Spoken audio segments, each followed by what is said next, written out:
Shalom saudara-saudaraku yang diberkati oleh Tuhan Yesus. Apa kabarmu hari ini?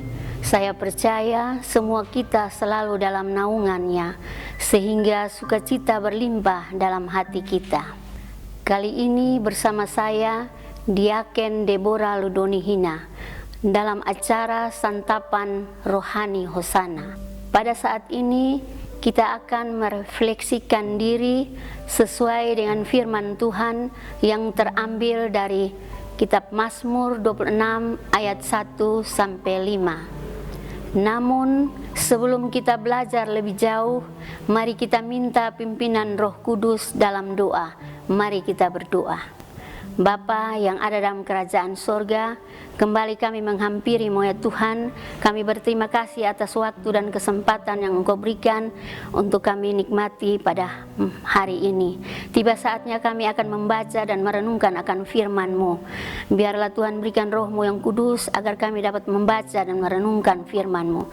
Hanya di dalam nama Tuhan Yesus kami telah berdoa kepada Bapa di sorga. Haleluya, amin.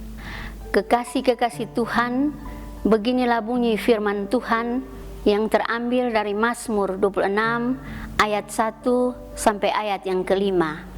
Doa mohon dibenarkan oleh Tuhan dari Daud. Berilah keadilan kepadaku ya Tuhan, sebab aku telah hidup dalam ketulusan. Kepada Tuhan aku percaya dengan tidak ragu-ragu. Ujilah aku ya Tuhan, dan cobalah aku, selidikilah batinku dan hatiku, sebab mataku tertuju pada kasih setiamu, dan aku hidup dalam kebenaranmu.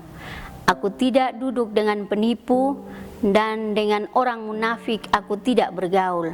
Aku benci kepada perkumpulan orang-orang berbuat jahat, dan dengan orang fasik aku tidak duduk.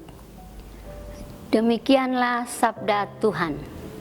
Kekasih-kekasih Tuhan, banyak orang beranggapan bahwa hidup ini sering tidak adil.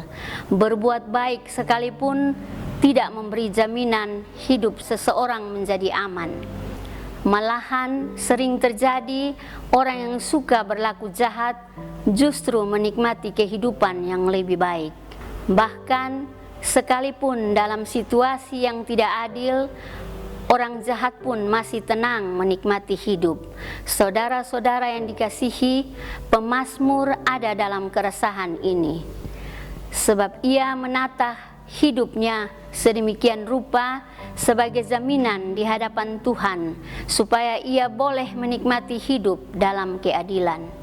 Ia tidak bergaul dengan para penipu dan orang munafik, tidak terlibat dalam kelompok penjahat, tetapi tetap saja ia merasa tidak ada keadilan baginya. Sulit untuk kita fahami mengapa selalu hal baik yang dilakukan namun masih saja diperlakukan tidak adil. Pemazmur mengalami situasi ini dan ia mengungkapkan perasaannya kepada Tuhan, memohon keadilan kepada Tuhan. Ini bukan tanda keresahan, tetapi membuktikan kesejatian imannya kepada Tuhan. Bahwa pemazmur mengakui mengalami ketidakadilan di hadapan Tuhan tanpa harus menyalahkan Tuhan atau keluar dari hakikat hidupnya yang benar di hadapan Tuhan. Ia sadar bahwa kehidupan yang tidak adil dapat menimpa siapa saja, termasuk orang benar, tapi mempertahankan iman di dalam Tuhan tidak boleh dikalahkan oleh situasi yang kita alami karena ketidakadilan. Sebab pada akhirnya manusia betapapun diperlakukan tidak adil, Tuhan selalu ada di pihaknya. Sama seperti pemazmur, kita pun mengalami pengalaman ketidakadilan. Pengalaman itu bukan saja meresahkan kita, tetapi ikut merongrong iman kita di hadapan Tuhan. Tetapi orang percaya jangan menyerah dengan situasi sulit, tetapi hadapilah setiap situasi sulit dengan penuh keyakinan akan pertolongan Tuhan. Bukankah dengan semakin sering menghadapi ketidakadilan, iman kita akan semakin bertumbuh dan berharap kepada Tuhan? Amin. Mari kita amini firman ini dengan doa. Mari kita berdoa. Bapa yang ada dalam kerajaan sorga, terima kasih atas kasih setiamu Tuhan. Kami telah membaca dan merenungkan akan firman-Mu. Biarlah firman Tuhan menjadi pedoman dan suluh bagi hidup dan kehidupan kami. Tuhan mengampuni akan setiap salah dan dosa kami. Hanya di dalam nama Tuhan Yesus kami berdoa. Amin.